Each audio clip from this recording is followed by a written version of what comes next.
नमस्कार, ABC channel में आपका स्वागत है। मैं हूं सचिन श्रीवास्तव और आप मेरे साथ देखेंगे आजमगढ़ और पूर्वांचल से जुड़ी खास खबरें।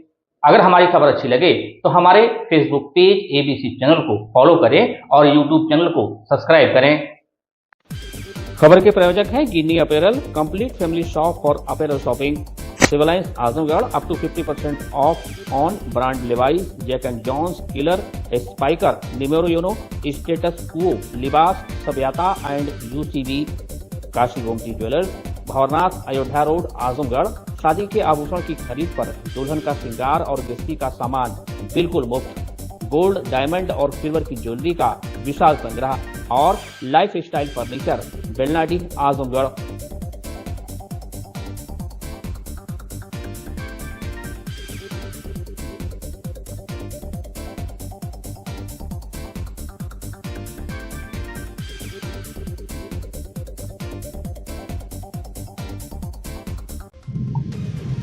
तो खबर आजमगढ़ से। जिलाधिकारी रविंद्र कुमार की अध्यक्षता में मंगलवार को कलेक्ट्रेट सभागार में राजस्व कार्यों तथा कर एवं करेत्तर की समीक्षा बैठक आयोजित की गई। जिलाधिकारी द्वारा उत्तर प्रदेश राजस्व संहिता की धारा 24, धारा 116, धारा 80, धारा 34, धारा 67 की समीक्षा की गई। जिलाधिकारी ने निर्देश दिया कि धारा 24 के वादों के निस्तारण में तेजी लाई जाए। धारा 116 के निस्तारण में तहसील निजामाबाद एवं धारा 80 के निस्तारण में तहसील बुरहानपुर की प्रगति सबसे कम होने पर जिलाधिकारी ने लंबित वादों को यथाशीघ्र निस्तारित करने के निर्देश दिए। धारा 67 के निस्तारण में तहसील लालगंज, फूलपुर एवं तहसील मार्टिनगंज की प्रगति बेहद खराब पाए जाने पर जिलाधिकारी ने तहसीलदार लालगंज, फूलपुर एवं मार्टिनगंज से स्पष्टीकरण लेने के निर्देश अपर जिलाधिकारी प्रशासन को दिया। इसके साथ ही जिलाधिकारी ने कर एवं करेत्तर राजस्व प्राप्ति की समीक्षा भी की।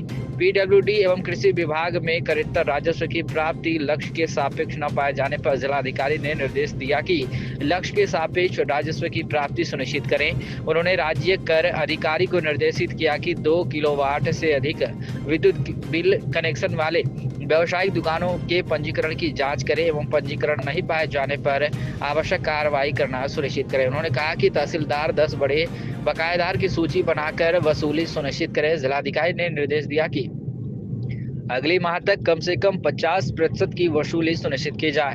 खतौनी में त्रुटिपूर्ण अंश सुधार हेतु प्राप्त ऑनलाइन आवेदन के निस्तारण की समीक्षा करते हुए जिलाधिकारी ने निर्देश दिया कि तहसीलवार रोस्टर बनाकर लेखपालों के माध्यम से इस कार्य का निस्तारण कराएं। उन्होंने कहा कि अविवादित वरासत के निस्तारण के प्रकरण किसी भी दशा में डिफाल्टर नहीं होनी चाहिए। वो माफियाओं एवं अतिक्रमणकर्ताओं के विरुद्ध प्राप्त शिकायतों के विभागवार समीक्षा करते हुए जिलाधिकारी ने कहा कि सरकारी जमीन के अभिलेखों के साथ छेड़छाड़ कर अवैध कब्जा करने वाले एवं थर्ड पार्टी द्वारा किसी दूसरे की जमीन को अपना बनाकर बेच दिया गया है, ऐसे प्रकरणों में भू माफिया घोषित करते हुए आवश्यक कार्रवाई करें। इस अवसर पर अपर जिलाधिकारी प्रशासन राहुल विश्वकर्मा, ज्वाइंट मजिस्ट्रेट सुनील कुमार धर्मेंद्र, समस्त उप जिलाधिकारी न्यायिक, समस्त तहसीलदार, SIG स्टाम्प, कृषि, पीडब्ल्यूडी, GST, खनन एवं अन्य संबंधित अधिकारी उपस्थित रहे। आजमगढ़ जिले के रवनापार थाना क्षेत्र के हैदराबाद गांव से एक गंभीर मामला सामने आया है, जहां विवेकानंद इंटर कॉलेज में पढ़ने वाला दिव्यांग अनुसूचित जाति का छात्र इंद्रजीत कथित तौर पर विद्यालय प्रताड़ना का शिकार हुआ है। इंद्रजीत इंटरमीडिएट का छात्र है। आरोप है कि वह विद्यालय निर्धारित समय से महज 10 मिनट की देरी से पहुंचा था। इसी बात को लेकर अध्यापक नाराज हो गए। पीड़ित परिवार का कहना है कि इसके बाद स्कूल बंद कराकर अध्यापक और कुछ छात्रों ने मिलकर इंद्रजीत के साथ मारपीट की, जिससे वह घायल हो गया। पीड़ित छात्र के पिता मोहित गौतम ने आरोप लगाया है कि उनका बेटा दिव्यांग है और चलने में असमर्थता के कारण वह संतुलन बनाए रखने के लिए अध्यापक का स्वेटर पकड़ बैठा, लेकिन अध्यापक को यह गलतफहमी हो गई कि कॉलर पकड़ा जा रहा है, जिसके बाद गुस्से में आकर उसके साथ बेरहमी से मारपीट की गई। पीड़ित परिवार का कहना है कि घटना के बाद वे लगभग 1 सप्ताह तक थाने और SP कार्यालय के चक्कर काटते रहे, लेकिन कोई ठोस कार्रवाई नहीं की गई। इससे नाराज स्थानीय लोगों और परिवार में भारी आक्रोश देखने को मिला। पीड़ित परिवार आखिरकार पुलिस अधीक्षक कार्यालय पहुंचा, जहां उन्होंने अपर पुलिस अधीक्षक ग्रामीण से मिलकर पूरे मामले की शिकायत की। इस पर SP ग्रामीण चिराग जैन ने मामले को संज्ञान में लेते हुए निष्पक्ष जाँच का आश्वासन दिया है। क्या कुछ कहना है इंद्रजीत पीड़ित और मोहित गौतम इंद्रजीत के पिता का, सुनिए। क्या नाम है आपका? हमारा नाम इंद्रजीत कुमार है। हम जिला आजमगढ़ थाना रौनापार से हैं। क्या मामला हुआ है आपके साथ? वही कि जो हम स्कूल में 10 मिनट केवल लेट गए थे, इसी बात को लेकर हुआ। कौन से स्कूल में पढ़ते हैं? Swami Vivekananda high school inter college में। जैसे ही अंदर हले, तुरंत योगेंद्र सर पढ़ा रहे थे, तुरंत हमको बाहर कर दिए डांट करके। तुरंत हम चले आए फिर बाहर। फिर हमारे बाद में 20-25 लड़के आए, उन सबको अंदर जाने दिए। फिर 3-4 लड़के आ रहे थे, फिर हम भी आने के लिए कोशिश कर रहे थे। फिर हमको जैसे ही हम गेट पर पहुंचे, तुरंत गेट बंद कर दिया और सब बच्चे को अंदर ले लिए। हम कहें सर जी हमको क्यों बाहर भेज रहे हैं? कहें कि जाओ, तुम हमारी घंटी में नहीं पढ़ सकते हो। जब भी हम पढ़ाएंगे केमिस्ट्री, तुम नहीं पढ़ोगे, तुम हमारी घंटी में बाहर ही रहोगे। हमारे यहाँ पर मारे हैं और यहाँ पर मारे हैं और नाक पर भी मार दिए और पेट में मारे हैं सब, और जंगले में लड़ा दिए सब। मारने की वजह क्या थी? वो बस वही सर कि जैसे तुरंत हमको मारे और फिर हमारे दोनों पैर पर चढ़ गए। तुरंत हम गिरने वाले थे, कहें कि अभी छत पर से ढकेल देंगे। तुरंत उनका स्वेटर ऐसे पकड़ा गया। तब कहें कि तुम्हारी इतनी औकात हो गई, तुम हमारा स्वेटर पकड़ोगे। तुरंत बुलाए 3-4 बच्चों को और तुरंत लगे वो भी सब मारने। कहें ये चमार सियार की जात होकर इस सर की स्वेटर पकड़ लिया। तुरंत सबको हमको केवल मारने लगे 3-4 बच्चे। आप लेट से क्यों पहुंचे थे उसको? वही सर, साइकिल से जाते हैं और पैर से विकलांग भी हैं, इसलिए थोड़ा लेट हो गया था। और हमारे बाद 20-25 लड़के लेट आए, सबको अंदर ले लिए। आप पुलिस के यहाँ गए कंप्लेन करने के लिए? यस सर, कंप्लेन करने के लिए गए थे, पर वहाँ पर कुछ नहीं हुआ। तुरंत यशो साहब तुरंत डांट कर भगा दिए हम लोगों को। क्या नाम है आपका? मोहित सर। आज आप एसपी ऑफिस पे जन सुनवाई में आए हैं, क्या मामला है पूरा आपका? मामला तो यही था कि मैं वहाँ एप्लीकेशन जो थाने पे दिया था, हाँ। जांच करने के लिए फिर यहाँ फिर आया 9 तारीख को जांच एप्लीकेशन डाला एसपी साहब के। फिर जांच गई थी वहाँ पर, एसओ साहब जांच करवाए। तो जो उनके पक्ष में थे, टीचर के पक्ष में बच्चे थे, उन्हीं का बयान लिए। मामला क्या था पूरा? मामला बच्चों के मारे पीटे थे। किसके बच्चे? हमारे बच्चे को। अच्छा, क्यों मारे थे? मेरा लड़का विकलांग है, हमारे बच्चे को मारे पीटे और 10 मिनट लेट हुआ था शायद। अच्छा, स्कूल जाने में? स्कूल जाने में इतना ही। तो क्या मांग करते हैं आप? मांग करते हैं कि उनको सजा मिलना चाहिए। अच्छा, आप एसपी साहब से मिले हैं, क्या कहे हैं एसपी साहब? एसपी साहब से बात नहीं हुआ आज, बगल में बैठे थे और वही बोले। आपको यहाँ आने की क्या जरूरत पड़ गई? क्या थाने की सुनवाई नहीं हुई है? सुनवाई नहीं हुई तभी तो आए हमने। थाने पे कब मुलाकात की है? और वे धमकी दे रहे हैं लोग कि तुम सुलह नहीं करोगे तो तुम्हारे बच्चों को छेड़खानी में लिखा देंगे और तुम्हारी जिंदगी बर्बाद हो जाएगी। ये लोग धमकी दे रहे हैं। ठीक। वह इस मामले में एसपी ग्रामीण चिराग जैन ने कहा कि मामले की गंभीरता को देखते हुए जांच कराई जाएगी और यदि आवश्यकता पड़ी तो वे स्वयं इसकी निगरानी करेंगे। उन्होंने स्पष्ट किया है कि जो भी दोषी पाया जाएगा उसके खिलाफ कड़ी से कड़ी कार्रवाई की जाएगी। क्या कुछ कहना है चिराग जैन एसपी ग्रामीण का, सुनिए। देखिए, आज पुलिस अधीक्षक कार्यालय में जन सुनवाई में एक लड़का है इंद्रजीत कुमार, उसने आकर एक शिकायती प्रार्थना पत्र दिया है जिसमें उसने बताया कि स्वामी विवेकानंद इंटर कॉलेज हैदराबाद थाना रोना पार के अंतर्गत वो पढ़ता है, वहां पर उसके साथ शिक्षकों द्वारा मारपीट की गई है। इस शिकायत का तत्काल संज्ञान लेते हुए एफओ रोना पार को जांच हेतु निर्देशित किया गया है। जांच में उनको बताया गया कि स्कूल में लगे सीसीटीवी फुटेज, टीचरों से पूछताछ, बच्चों से पूछताछ आगे आदि चीजों का अवलोकन करें और जांच में जो भी तथ्य प्रकाश में आएंगे उनके आधार पर अग्रिम कार्रवाई की जाएगी।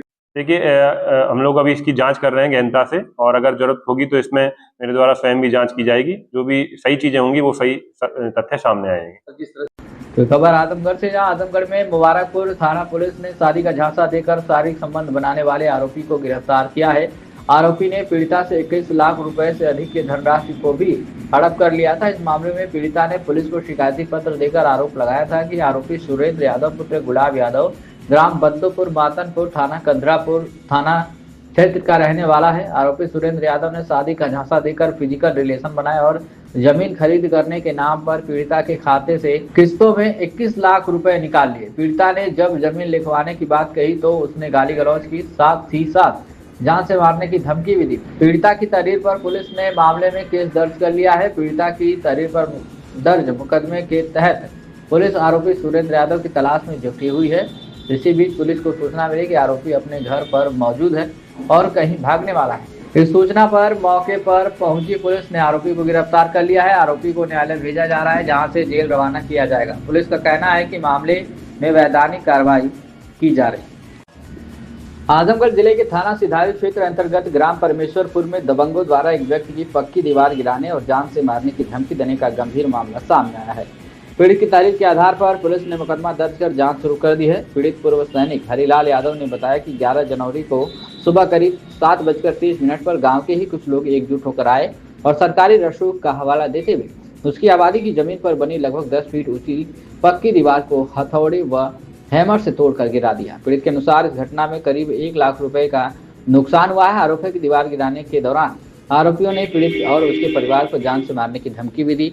इससे पूरा परिवार दहशत में है। घटना का वीडियो रिकॉर्डिंग सोशल मीडिया पर वायरल हो रहा है। पीड़ित ने प्रार्थना पत्र में यह भी उल्लेख किया है कि आरोपियों द्वारा पूर्व में भी इसी तरह की घटनाएं की जा चुकी हैं। इनके संबंध में पहले भी मुकदमे दर्ज हैं। बावजूद इसके दबंगों के हौसले बुलंद है और वे खुलेआम धमकी दे रहे हैं। मामले में थाना सिधारी पुलिस ने चंद्रबली, लालचंद्र, मूलचंद्र, सुनील सहित 13 नामजद व अन्य अज्ञात के खिलाफ मुकदमा दर्ज कर दिया है। मामले की जांच उप निरीक्षक धर्मेंद्र कुमार को सौंप दी गई। पुलिस का कहना है कि जांच के आधार पर आगे की विधिक कार्रवाई की जाएगी। क्या कुछ कहना है हरिलाल यादव, पीड़ित पूर्व सैनिक का, सुनिए। क्या नाम है आपका? मेरा नाम है हरिलाल यादव, पूर्व सैनिक। क्या मामला हुआ है इसके साथ? यहाँ हमारे यहाँ सर 11 तारीख को 12 को हम अपने पैतृक आवास जो पुश्तैनी मकान है उस पर निर्माण करने जा रहे थे। बिल्कुल जर्जर हो चुका है, रहने के लिए है नहीं। हमारे भतीजे की फरवरी 2026 में शादी है, रहने के लिए मकान नहीं है। हमने लेबर मिस्त्री बुलाया मजदूर और काम पर लगाया।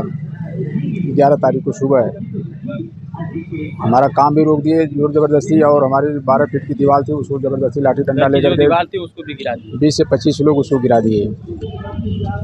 लाठी डंडा, हैमर, बर्छा और तमंचा लेकर के लहरा रहे थे। ये लोग कौन है, क्या करते हैं? ये हमारे पड़ोसी हैं, राजमिस्त्री का काम करते हैं सर, पटीदार हैं। ये विवाद क्या था, क्यों गिरा? विवाद सर जोर जबरदस्ती। इनका कहना है कि इनका मकान कहीं न बनने पाऊँ, ऐसे ही झुग्गी झोपड़ी में रहें, और बाकी सभी लोग अपने अपने हिस्से में बना लिए हैं। नंबर टाइप क्या है? क्या मनबड़ और सीना जोर हैं सर। औरतें सर्कस हैं, लाठी डंडा लेकर के आगे आती हैं, मर्द पीछे से वार करते हैं और मारे पीटे भी हैं? मारे पीटे हैं सर, लूटपाट भी किए हैं घर में। हमारे घर में कोई था नहीं। चौकी इंचार्ज एक दिन पहले हम लोगों को हटा दिए, बोले कि जब निर्माण होगा उसमें कोई आदमी घर में नहीं रहेगा ताकि बवाल ना हो। हम लोग अपने घर से हट गए। मैं ड्यूटी पर चला गया था सर, और हमारे जो बड़े भाई थे वो भी कहीं चले गए थे। घर पर कोई नहीं था, केवल 3 बुजुर्ग महिलाएं थी। उसी टाइम 7:30 बजे कोहरे का मौका देख करके ये लोग लाठी डंडा लेके तोड़ना शुरू कर दिया और गाली गलौज किए और लूटपाट भी कर लिए सर घर में। क्या नाम है इन लोगों का? इन लोगों का सर चंद्रबली, लालचंद, मूलचंद, सोनू, सुनील, राजभवन, राम भवन, त्रिभुवन, संजय, गणेश, राम प्रवेश, रेशमा, हिरावती, सेवाती देवी, गीता, शीला, और उसका क्या नाम है, आप थाने पर दिए थे? विमला। थाने भी दिए थे सर। उसी टाइम में 112 नंबर बुलाया, 112 भी आकर के कुछ नहीं किया, पूछताछ करके चला गया।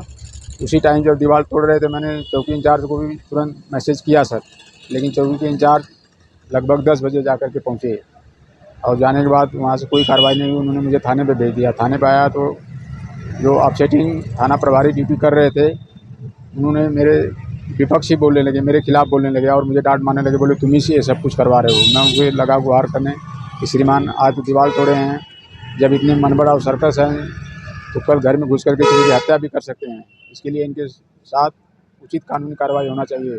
लास्ट में उन्होंने मेरी एक भी नहीं सुनी, डांट मार के मुझे बाहर निकाल दी। बोले जाओ आप बाहर बैठ जाओ, सरकारी कामकाज में डिस्टर्ब मत करो। आपने वीडियो नहीं दिखाया तोड़ते हुए? वीडियो सब कुछ दिखाया सर। न तो हमारी वीडियो देखने के लिए तैयार हैं सर वो, और नहीं हमारे कोई कागजी कार्रवाई करने के लिए तैयार हैं, नहीं हमारा कोई डॉक्यूमेंट देखे।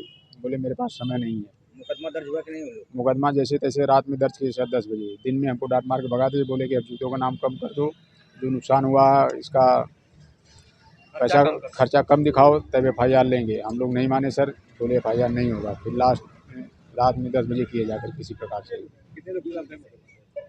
मुकदमा 14 से 15 लोग हैं सर। क्या चाहते हैं? हम चाहते हैं सर कि उनके साथ सख्त से सख्त कानूनी कार्रवाई हो, वो अरेस्ट किए जाएं, क्योंकि वो मुनबड़ और सर्कस किस्म के हैं। वो घूम रहे हैं साहब, मुस्करी मार रहे हैं। हमारे जब देख रहे हैं तो वो घर में तालियां बजा रहे हैं, लाठी डंडा लेके दौड़ रहे हैं सर। और उनकी गिरफ्तारी हो सर, और उनके साथ सख्त से सख्त कानूनी कार्रवाई की जाए और उनको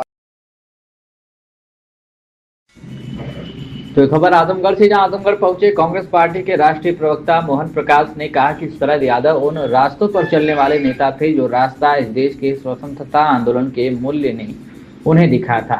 उन्होंने दलितों, पिछड़ों, गरीबों, किसानों, बेरोजगारों की लड़ाई संसद से सड़क तक लड़ी। मोहन प्रकाश सोमवार को आजमगढ़ के नेहरू हॉल में स्वर्गीय शरद यादव की तीसरी पुण्यतिथि पर आयोजित एक श्रद्धांजलि सभा को बतौर मुख्य अतिथि संबोधित कर रहे थे। इसके पूर्व कार्यक्रम में पहुंचते ही इस श्रद्धांजलि सभा के कार्यक्रम संयोजक समाजवादी नेता रामचंद्र यादव, ज्ञान प्रकाश दुबे, कार्यक्रम संचालक राणा प्रताप यादव ने मोहन प्रकाश, समाजवादी नेता विजय नारायण, गोविंद यादव, पूर्व मंत्री चंद्रदेव राम यादव, भाजपा नेता रामाधीन सिंह का माल्यार्पण कर स्वागत किया। कार्यक्रम की अध्यक्षता बशीरुद्दीन अहमद एडवोकेट ने की। इस श्रद्धांजलि सभा में सपा, भाजपा, कांग्रेस सभी दलों के पदाधिकारी व अनेक समाज सेवियों की मौजूदगी रही।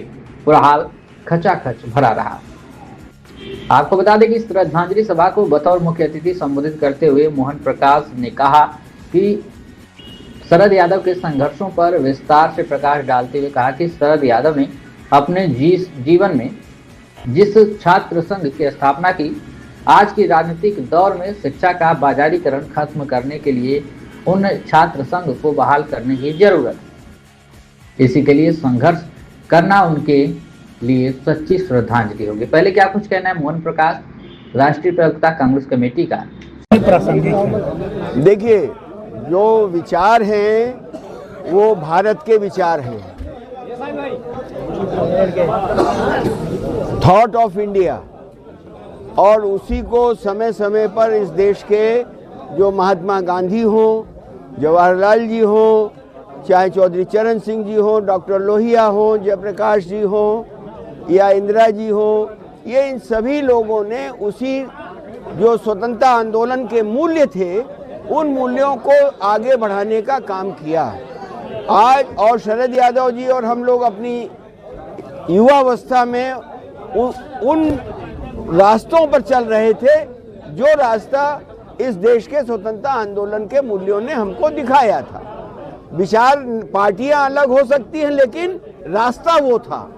आज उसके विपरीत इस देश को चलाने की कोशिश हो रही है और निर्लज्जता के साथ हो रही है। जिस लोकतंत्र के रास्ते से चल के वो कुर्सत्ता तक आए हैं वो आज उसी सीढ़ी को काट रहे हैं पूरे देश में।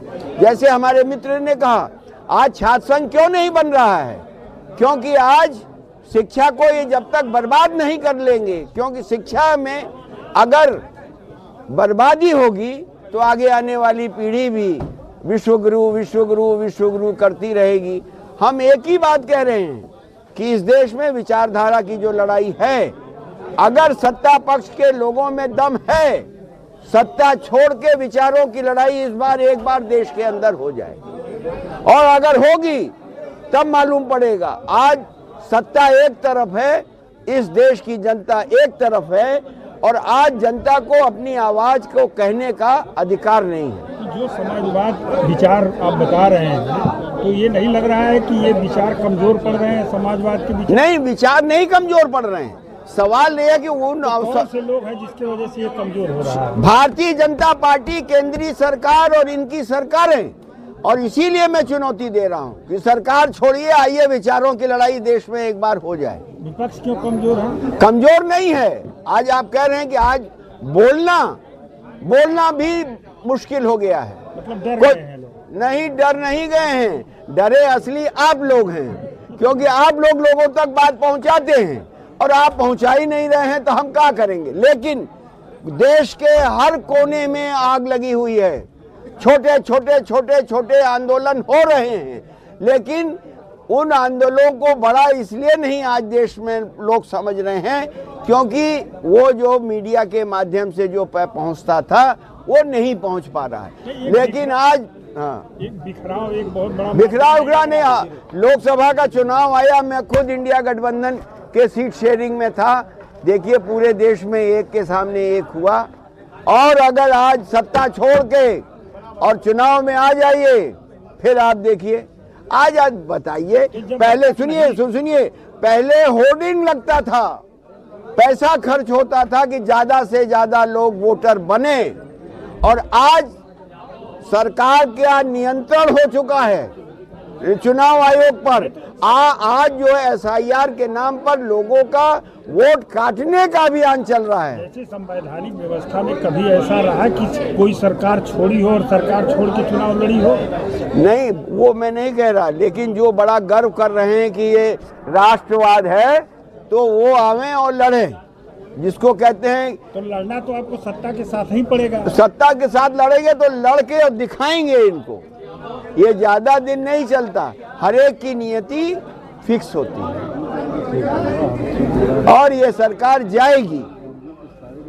ये जो अत्याचार इस देश में हो रहा है, जिस तरह से समाज का जो सबसे गरीब तबका है, जो मनरेगा से रोजगार पाता था, उसकी रोटी जो छीन रहे हैं, और इस देश में जो गरीब का हाय लेता है, वो कभी भी आगे नहीं बढ़ सकता। वही वक्ताओं ने कहा कि शरद यादव दलित पीड़ित शोषित की आवाज बनकर संसद में संघर्ष करते रहे, कृषि और की आवाज भी लगातार संसद में उठाते रहे। उन्होंने कभी दबाव की राजनीति नहीं की, हमेशा दिशा भ्रम होने वाले राजनेताओं को शरद यादव ने सही मार्ग दिखाया। इसमें कुछ वक्ताओं ने आज समाजवाद की राजनीति में बढ़ते परिवारवाद की जमकर आलोचना की और कहा कि शरद यादव परिवारवाद के पक्के विरोधी थे। वक्ताओं ने प्रमुख रूप से संबोधित करने वालों में जबलपुर से पधारे शरद यादव की काफी निकटवर्ती रहे गोविंद यादव, समाजवादी नेता विचारक विजय नारायण, पूर्व मंत्री चंद्रदेव राम यादव करेली, सपा विधायक अखिलेश यादव, भाजपा नेता रामाधीन सिंह सहित अनेक वक्ताओं ने संबोधित किया। सभा के अंत में कार्यक्रम संयोजक रामचंद्र यादव ने स्वर्गीय शरद यादव को समाजवाद का अग्रदूत बताते हुए सभी आगंतुकों अतिथियों का आभार व्यक्त किया और कहा कि उनकी इस श्रद्धांजलि सभा का उद्देश्य शरद यादव के सामाजिक न्याय के संघर्ष और उनके राजनीतिक योगदान को याद करना है। क्या कुछ कहना है रामचंद्र यादव, कार्यक्रम संयोजक का क्या कहना चाहिए? तीसरी पूर्ति है। क्या कहना? शरद यादव जो है समाज के दबे कुचलों के आवाज थे, सड़क से लेकर के सदन तक गरीबों के बारे में आवाज उठाने का काम करते थे। चाहे जो बात सड़क पर कहते थे वही बात सदन में कहते थे। वो मूलतः समता मूलक समाज की स्थापना करने चाहते थे और जात नहीं जमात पैदा करना चाहते थे, जात को तोड़ना चाहते थे। आज के डेट में सारे लोगों ने जाति को अलग अलग कुनबा में बांटने का काम किया। शरद यादव जमात की बात करते थे, शरद यादव गरीबों और मजलूमों की बात करते थे, मिट्टी और गिट्टी तोड़ने वालों की बात करते थे। जो बात सड़क पर कहते थे वही सदन में भी कहते थे। आज कौन कौन लोग आए थे? कौन कौन लोग उपस्थिति में आए थे? मोहन प्रकाश जी आए थे। तो खबर आजमगढ़ से, जहां भारत सरकार के युवा कार्यक्रम एवं खेल मंत्रालय द्वारा संचालित 30वीं स्टूडेंट पुलिस एक्सपीरियंशियल लर्निंग कार्यक्रम का 33 चरण प्रदेश के समस्त जनपद में प्रस्तावित है। इसी क्रम में मंगलवार को वरिष्ठ पुलिस अधीक्षक आजमगढ़ डॉक्टर नील कुमार के निर्देशन में क्षेत्राधिकारी लालगंज भूपेश कुमार पांडे व क्षेत्राधिकारी सदर आस्था जायसवाल के पर्यवेक्षण में छात्र छात्राओं के संज्ञानात्मक व लोक कौशल में सुधार तथा उनको कानून व आपराधिक प्रक्रिया, आपराधिक अनुसंधान, यातायात नियंत्रण, साइबर क्राइम, मानव तस्करी, कानून व्यवस्था जैसे इत्यादि विषयों पर प्रशिक्षण इंटर्न के रूप में प्राप्त कराए जाने हेतु स्नातक स्तर के छात्र छात्राओं को पुलिस थानों में 30 दिवसीय अनुभवात्मक सिखलाई के उद्देश्य से पुलिस लाइन स्थित सभागार में उपरोक्त कार्यक्रम का शुभारंभ किया गया। उत्तर प्रदेश के सभी जनपदों में उपरोक्त कार्यक्रम का प्रथम चरण माह नवंबर वर्ष 2023 में पूर्ण किया गया था। स्टूडेंट पुलिस एक्सपीरियंशियल लर्निंग कार्यक्रम हेतु तृतीय चरण में जनपद आजमगढ़ के 9 थानों में कोतवाली, सिधारी, रानी की सराय, खंडरापुर, निजामाबाद, गंभीरपुर, देवगांव, जीयनपुर एवं बर्दा पर विभिन्न कॉलेजों से छात्र छात्राओं को प्रशिक्षण दिया जाएगा। SPEL के अंतर्गत विद्यार्थियों को प्रमुख रूप से आपराधिक कानूनों और प्रक्रियाओं का आधारभूत ज्ञान कराना, आपराधिक अन्वेषण का आधारभूत ज्ञान कराना, यातायात प्रबंधन के संबंध में जानकारी दिया जाना, कानून व्यवस्था और सामान्य पुलिसिंग संबंधी आधारभूत ज्ञान कराना, नशा उन्मूलन संबंधी ज्ञान प्रदान कराना, पुलिस विभाग की परिचय, बीट, चौकी, हल्का, थाना, सर्किल, शहरी ग्रामीण क्षेत्र, जिला रेंज, जोन और प्रदेश की व्यवस्था पदाधिकारी एवं उनके कर्तव्य, यूनिफॉर्म, पुलिस विभाग का महत्व, पुलिस विभाग के कार्य, पुलिस विभाग के अधिकारियों, भवनों की जानकारी दी जाएगी।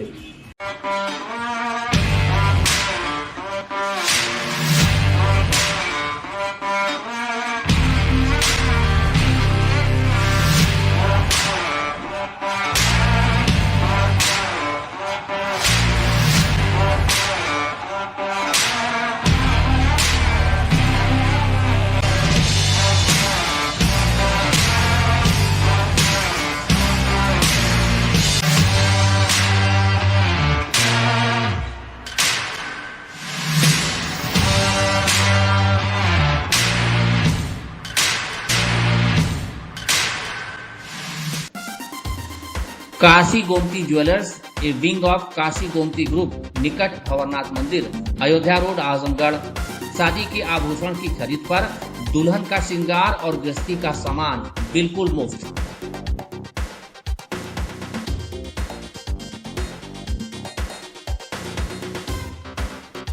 गोल्ड, डायमंड और सिल्वर की ज्वेलरी का विशाल संग्रह, शुद्धता की 100% गारंटी।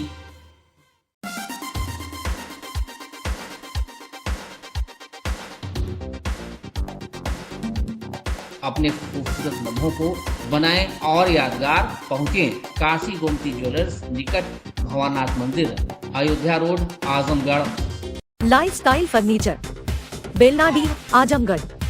सभी प्रकार के फर्नीचर एवं इलेक्ट्रॉनिक सामानों की भरपूर रेंज उपलब्ध। हमारे यहाँ EMI की सुविधा 0% ब्याज पर उपलब्ध। इलेक्ट्रॉनिक सामानों में LED TV, refrigerator, washing machine, air conditioner, air cooler, deep freezer, water cooler, mixer juicer, iron, fan, induction, battery, inverter, electric geyser, gas geyser, आटा चक्की इत्यादि। फर्नीचर के सामानों में बेड, गद्दा, सिंगारदान, अलमीरा, sofa, table, chair, rack, stool, संदीली, सीढ़ी, डाइनिंग टेबल, झूला आदि।